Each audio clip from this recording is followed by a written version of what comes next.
Welcome back to Street Bandito. This is the electric 240Z build, and in this episode we're going to be cleaning up the rear end here.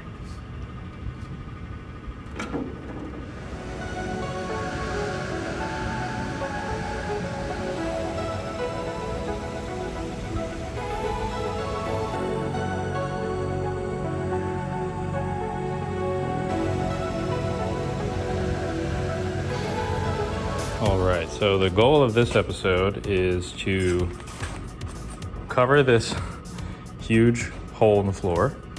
I've already started removing some of the weird pieces that are on 280Z, whereas the 240 is straight flat, other than the spare tire well. So the plan here is going to be to clean up some of this stuff here on the edges, so we can attach a big flat carbon sheet. We're just gonna have to go and bond to a ring that we put around here. So I'm going to cut some steel pieces that'll float, that the new floor can kind of bond to. Maybe even put like a little bar between them. And then we're gonna go ahead and make a sheet metal piece that sits in here and kind of rough out our shape for the scoop for the radiators. And then we're gonna go ahead and box that and add some foam.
All right, let me catch you up on what the heck this thing is and why are we even doing this, building this piece. Don't mind me, that was my youngest brother up there hammering something. Okay, so this is essentially going to be the backbone for the foam plug that we're gonna make to make a mold, to make our carbon piece. And picture essentially one radiator here, one radiator here. I want to curve this back so it separates the interior from, the exterior, because it's going to be left open. But then I also want to curve this and connect it to the inside sheet. I'm going to put in the quarter panel to seal the quarter panel off as well, because if you look in Carlos and Ash's render, when you look through the back, if you look to like an angle, you can see the 4 vents that are in the quarter panel. So it's going to be a little curved piece. You can kind of see the Sharpie mark I put here. Curved piece that's going to curve up, curve across, and curve back up. And then this will allow me to get a nice flange, because this is the correct shape, as well as like this corner piece right here. I welded a little angle iron to the edge here. This is all super rough and dirty and just as quick as I can possibly do it, with it being structurally sound where I need it, and just to give me a backbone for the foam that we're about to pour in here.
both molds released.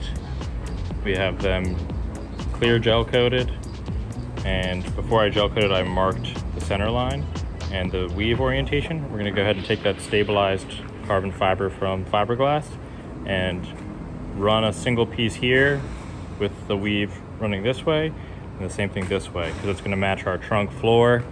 So it'll go straight through the trunk, up this hump, and we're gonna do the same thing on the inner section. So we got a couple parts to lay up. We're also gonna lay up a flat panel on a piece of glass right here, so we have the inner sections of the quarters.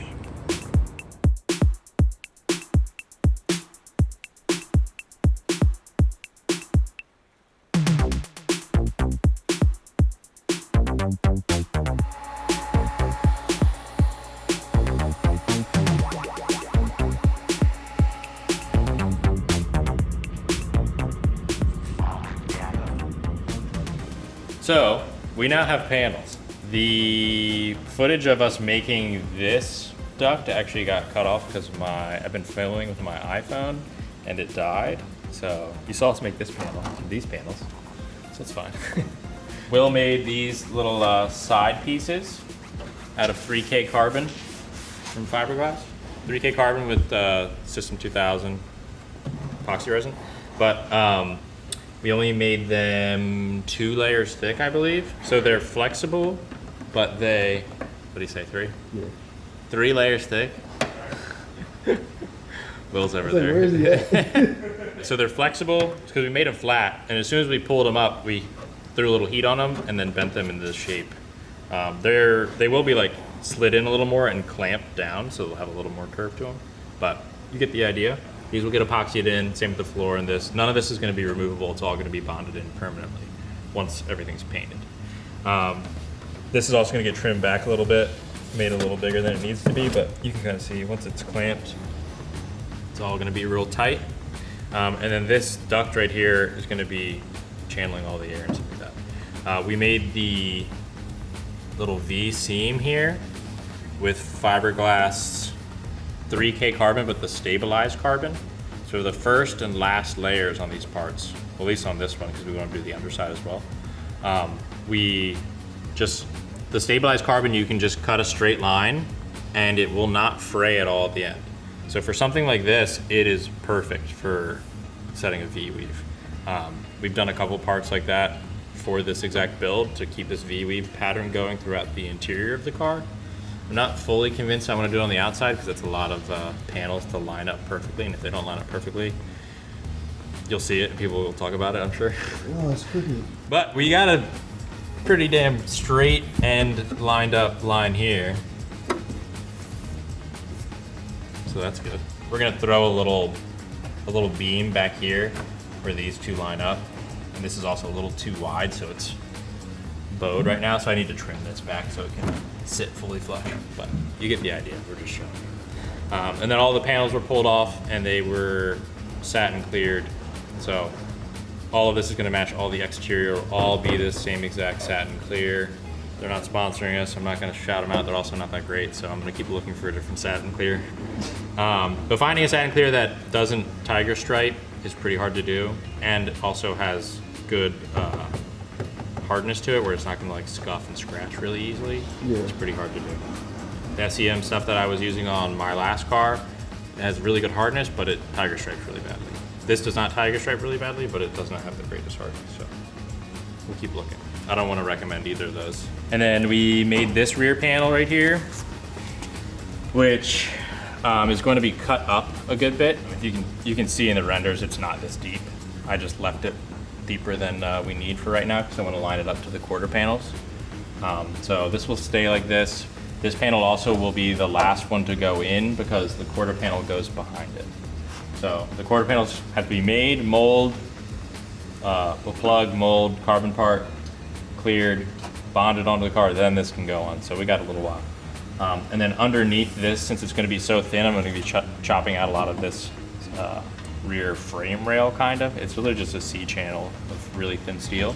I'm going to put a really thick beam of steel that's just a lot smaller back here. So we got a little bit of safety back here, and you know, it's tighter, so it matches the render.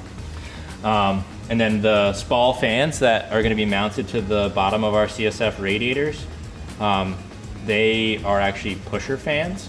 Well, we're going to reverse the polarity, so they're pushers instead of pull. And they will pull air through the bottom here and send it out here. We got this duct, so it should curve out of here. This is all going to get cut up. This is going to get reinforced. But for now, that's pretty much it. So this hole right here is this wheel well right here. We're going to cut this up, and then the quarter panel kind of goes like, you know, like this and out. So this will be a big gaping hole in the back of the quarter panel. So all the turbulent air that sits in your wheel well will be able to flow through here and flow out here. As well as the 4 vents you see when Carlos and Ash were designing the render, they completely left the back open. You could see the vents, like see out the vents through certain angles when you look through the back. We thought that was a cool detail, so this is another way to preserve that. So certain angles you'll be able to see straight through to the vents. This project's all about the holes. I say, is this dedicated project Save the Holes? Yes, exactly. And before anybody mentions the V-weave on here not being straight in the back, it is straight, but Josh just welded both of the radiators a little bit to the passenger side. But he had nothing to reference off of, so, you know, he did his best. For weight distribution. Yeah, exactly. Actually, I do need a lot more weight on the passenger side because the Tesla motor, the driver's side of it is the motor side and the passenger side is the inverter side.